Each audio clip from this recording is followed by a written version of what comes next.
आदाब नमस्कार, मैं शाहिद उमर। स्वागत है आप सभी का सियासत टीवी के साउथ इंडिया एक्सप्रेस में। आइए देखते हैं मुख्य समाचार।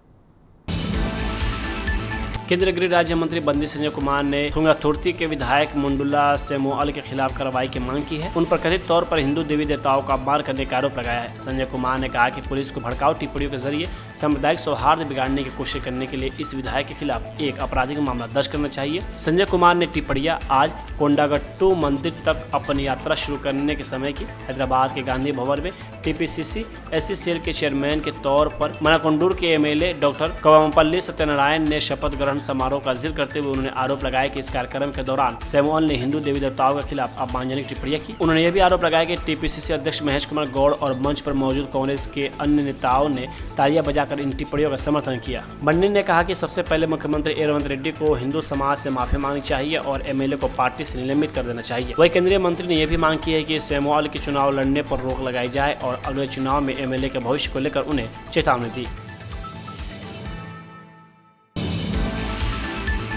एलपीजी सिलेंडर और ईंधन की कमी की खबरों पर कांग्रेस नेता वी हनुमंत राव ने कहा कि युद्ध का असर हमारे देश के पेट्रोल और डीजल पर पड़ा है। पहले लोग कोयले और लकड़ी से खाना बनाते थे, लेकिन अब हर कोई गैस पर निर्भर है। जनता में घबराहट है, उन्हें लग रहा है कि कमी हो गई है, जिसकी वजह से होटल भी बंद होने लगे हैं। सरकार कह रही है कि कोई भी कमी नहीं है, इसलिए जनता को शांत करने के लिए हमें इस बात का ज़्यादा प्रचार करना चाहिए।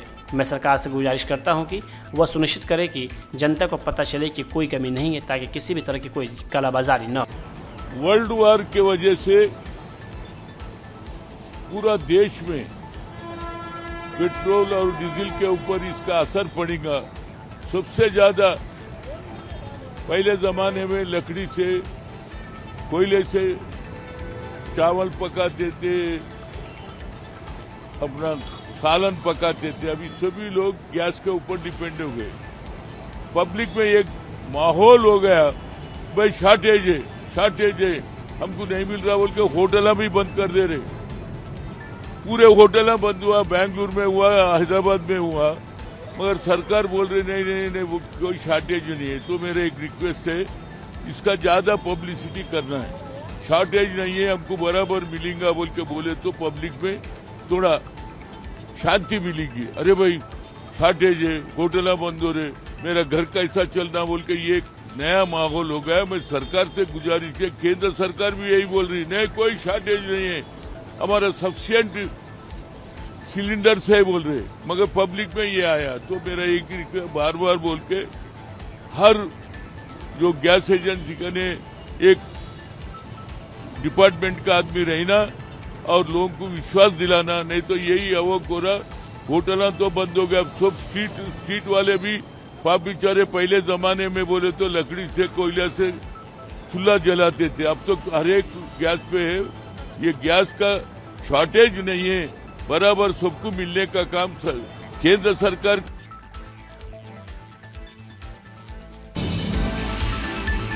भारतीय जनता पार्टी ने कहा कि उसने मूसी नदी पुनरुद्धार परियोजना का कभी भी विरोध नहीं किया है और मांग की है कि तेलंगाना सरकार इस पहल को गरीब निवासियों के घरों को गिराए बिना पूरा करे। मूसी नदी के पुनरुद्धार प्रोजेक्ट पर तेलंगाना बीजेपी अध्यक्ष एन रामचंद्र राव ने आज कहा कि सीएम रेवंत रेड्डी ने एक सार्वजनिक प्रेजेंटेशन दिया और मैं एक सार्वजनिक सलाह दे रहा हूँ। शुरुआत में हजारों करोड़ रुपए खर्च करने के बजाय आपको उन धाराओं पर ट्रीटमेंट प्लांट बनाने की कोशिश करनी चाहिए जो मूसी में आकर मिलती है, क्योंकि असल में यही धाराएं मूसी को सीवेज और गंदे पानी का जमावड़ा बना रही है। सबसे पहले ऐसे स्रोतों से होने वाले प्रभाव को रोकना चाहिए। आप मूसी नदी की सफाई और सौंदर्यीकरण का काम कर सकते हैं। सबसे पहले बफर जोन को 50 मीटर के बजाय 12 मीटर तक सीमित करें। आप उन घरों को नहीं गिरा सकते जिन्हें मध्यम वर्गीय परिवारों ने अपनी गाड़ी कमाई से पूरी तरीके से कानून के तरीके से बनवाया है और उनकी उसमें ज़बरदस्त मेहनत लगी है। अगर आप फिर से ऐसा करना चाहते हैं तो पहले उनका पुनर्वास किया जाना चाहिए और उसके बाद ही इस परियोजना को आगे बढ़ाया जाना चाहिए।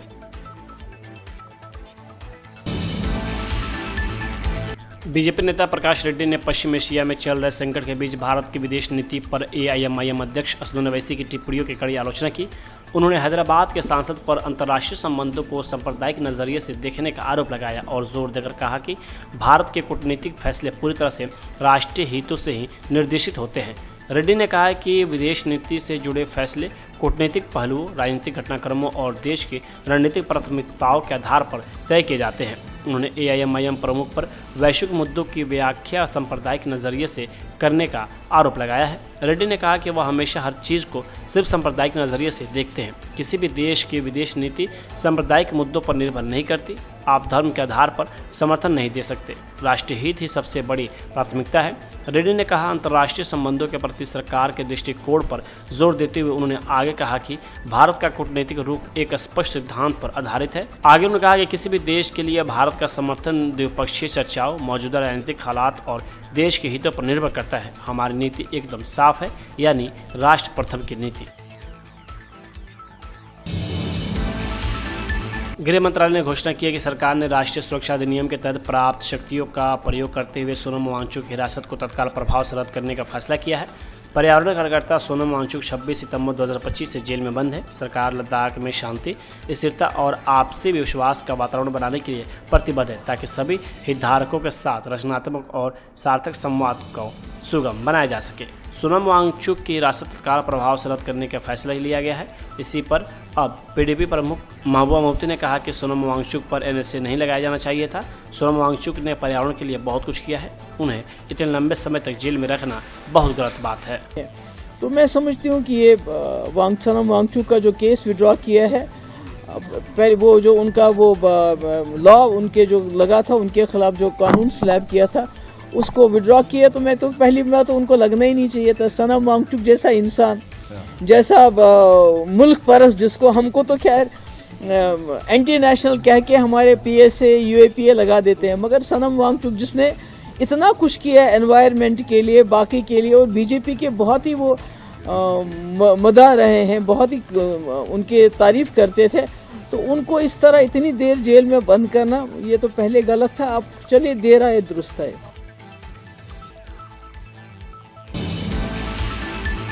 कर्नाटक के मुख्यमंत्री सिद्धरामैया ने शुक्रवार को कहा कि वह आखिरी सांस तक राजनीति में बने रहेंगे और जनता की यथासंभव सेवा करते रहेंगे। सिद्धरामैया ने अपना वरुणा विधानसभा क्षेत्र के लोगों से अपील की है कि वे उनके बेटे और कांग्रेस के विधान परिषद सदस्य यदेंद्र सिद्धरामैया को राजनीतिक रूप से उसी तरह समर्थन और प्रोत्साहन दें जैसा उन्होंने उन्हें दिया।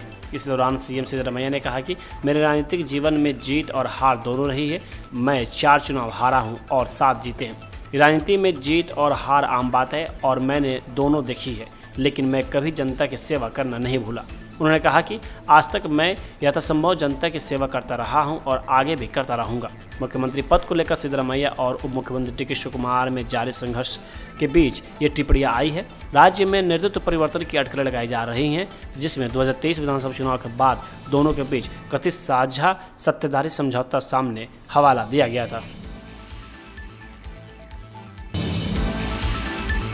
महाराष्ट्र विधानसभा से धर्म स्वतंत्रता विधेयक 2026 पेश किया गया है। इस बिल में धर्म परिवर्तन से जुड़े नियमों को कड़ा बनाने को लेकर कई प्रावधान शामिल किए गए हैं। इस बिल के तहत न केवल अवैध धर्मांतरण को रोकने की कोशिश है, बल्कि इसमें किए गए प्रावधान इसे अन्य राज्यों के कानूनों की तुलना में अधिक सख्त और व्यापक बनाते हैं। पेश किए गए बिल में कहा गया है कि अगर किसी अवैध धर्म परिवर्तन के आधार पर शादी होती है और उससे बच्चा पैदा होता है तो उस बच्चे को माँ के मूल धर्म का मानना जाएगा, यानी जिस धर्म को माँ शादी से पहले मानती थी, बच्चे को उसी धर्म का मानना होगा। वही कांग्रेस नेता हुसैन दलवाई ने कहा कि अगर यह ज़बरदस्ती किया जाता है तो यह बिल्कुल अलग बात है। जहाँ तक इस बात का सवाल है कि कोई व्यक्ति कौन सा धर्म अपनाता है, कोई खास टोपी पहनता है या नहीं, दाढ़ी रखता है या नहीं, या बुर्का पहनता है या नहीं, इस देश के संविधान ने हर नागरिक को यह चुनने का अधिकार दिया है। फोर्सफुली करता है तो अलग बात है, लेकिन कौन सा मज़हब किसने इख्तियार करना, ये या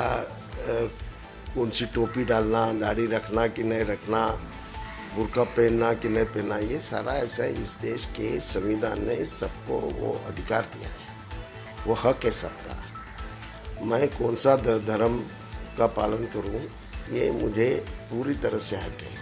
अभी किसको ऐसा लगा कि नहीं मैं एक दूसरा धर्म ले सकता हूँ, बाबा साहब आम्बेडकर ने तो हिंदू धर्म छोड़ के ये लिया ना, बौद्ध धर्म लिया ना, और उनके सारे अनुयायी उनके साथ हो गए, तो उसके बारे में क्या कहना है। अगर ये कन्वर्शन लॉ होता तो बाबा साहब को बड़ी एक तो उनके हिफाजत के लिए, दलितों के हक के लिए कितनी उनको संघर्ष करना पड़ा। तो ये तो बहुत बड़ा संघर्ष हो सकता था। ये मेरे ख्याल से ये बिल्कुल गलत है, बचपना है, इस तरह से चलता नहीं। ये ऐसा उनको ऐसा लगता है कि इस तरह का करने के बाद इंटर रिलीजियस मैरिजेज जो होते हैं वो होंगी नहीं। बिल्कुल, ये भी बिल्कुल गलत बात है। ऐसा अभी पढ़े लिखे लोग हैं, साथ में रहते हैं, औरत, लड़कियां, लड़के, वो शादियां कर सकते हैं। शादियां करने के बाद कन्वर्शन करना कि न करना का अलग है, कोई कन्वर्शन नहीं भी करता, लेकिन इस तरह के लॉ लाना ये संविधान के खिलाफ है और वो सुप्रीम कोर्ट में चलेगा नहीं।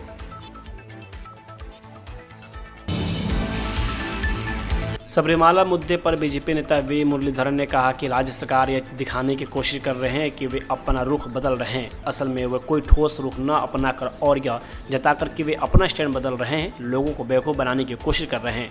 ये लोगों को धोखा देने, उन्हें मूर्ख बनाने की एक तरह की कोशिश है, क्योंकि चुनाव आने वाले हैं।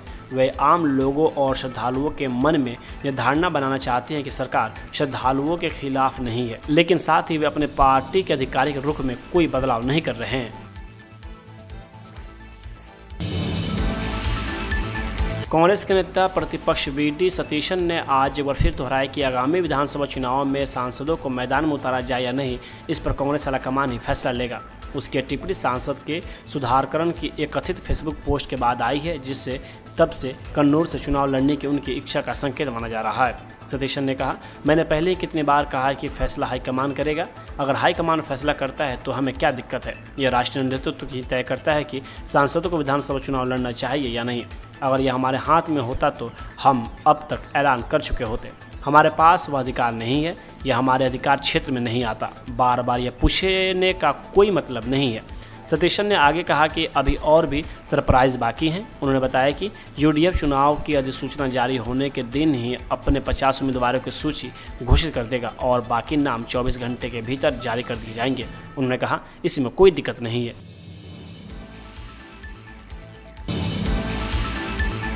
बीजेपी नेता के अन्नामलाई ने कहा कि राहुल गांधी विपक्ष के नेता के तौर पर मिले अपने विशेषाधिकार का गलत इस्तेमाल कर रहे हैं। सांसद के तौर पर मिले अपने विशेषाधिकार का गलत इस्तेमाल कर रहे हैं। हमारे देश के लोग विपक्ष के नेता से उम्मीद करते हैं कि वे शालीनता और मर्यादा के साथ पेश आए। गैस और पेट्रोल को लेकर जिस तरह की घबराहट वे फैलाने की कोशिश कर रहे हैं, वह न केवल निंदनीय है, बल्कि इसकी वजह से तमिलनाडु में कांग्रेस पार्टी के लोग गैस सिलेंडर लेकर सड़कों पर उतरकर विरोध प्रदर्शन कर रहे हैं, जबकि हम सभी जानते हैं कि असल में ऐसा कुछ भी नहीं हो रहा है।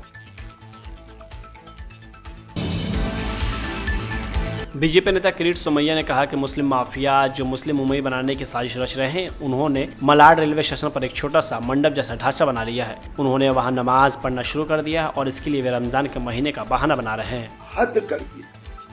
अब ये जो मुस्लिम मुंबई बनाने वाले मुस्लिम माफिया, वो मलाड रेलवे स्टेशन पर उन्होंने छोटा सा मंडप जैसा बना दिया और रमजान महीने का बहाना बनाकर वहां नमाज पढ़ने की शुरुआत कर दी।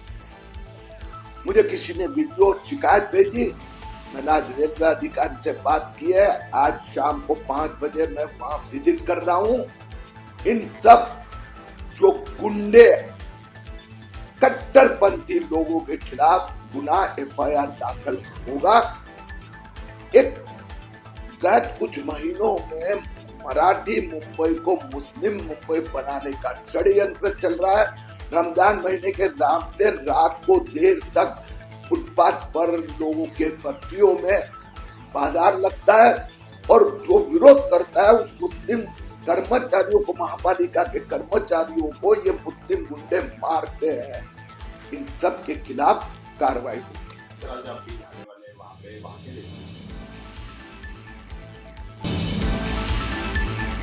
साउथ इंडिया एक्सप्रेस यही होता है समाप्त। मुझे दे अब इजाज़त। बाकी खबरों के लिए बने रहें सियासत टीवी के साथ।